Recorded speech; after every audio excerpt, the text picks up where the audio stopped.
Kapatid ng babaeng nabaril sa bus ng Victory Liner na si Susana Mendoza humingi na ng tulong sa programa ni Senador Raffy Tulfo in Action para mapabilis ang paglutas ng kaso at upang mapanagot na ang tunay na may sala. Tila nagalit na nga ang abogado ni Senador Raffy dahil mukhang may pinagtatakpan pa ang mga otoridad. Kung kaya't hindi na napigilan ng abogado ang manggagalaiti kay Major dahil natuklasan nito ang ginawa nito sa mga bangkay ng mga biktima. Makakamit pa kaya ng mga biktima at ng kanilang pamilya ang tunay na hustisya? Kamakailan nga ang anak na lalaki ng babaeng biktima ang naging person of interest dahil sa alitan umano ng mag-iina at sa mga kasong naisampa ng ina laban sa kanyang kaisa-isang anak na lalaki. Pero ayon naman sa abogado ng anak, nagkaayos na daw ang mag-iina bago pa ang pamamaslang. Samantala, naikwento din ni Ma'am Susana Mendoza na nakakaramdam na sila ng takot para sa kanilang seguridad ng kanilang pamilya.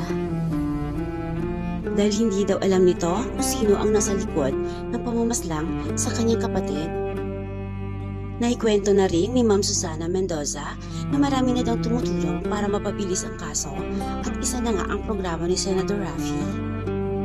At nabanggit rin nito na matagal na daw itong gustong pumunta sa programa para mamagitan di umano ni Senador Raffy Tulfo para magkaayos silang mag-iina. Samantala, ibinunyag naman ng abogado ni Tisoy, anak ng pinaslang, na noong November 8 po, 2023, 2 p.m., humarap po kami sa Office of the City Prosecutor of Cagayan City, Isabela. And nagkaroon po talaga sila ng settlement o pagkakaunawaan doon.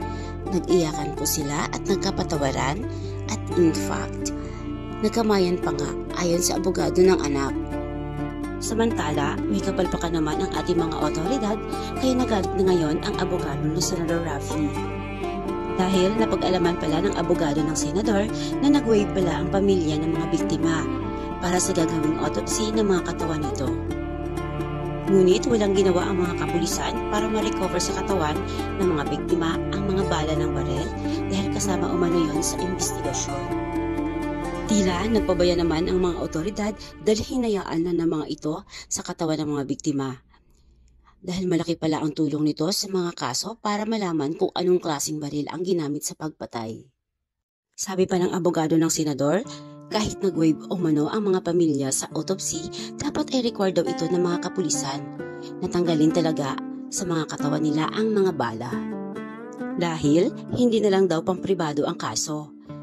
Dahil maging estado ay umaasa na managot ang dapat managot.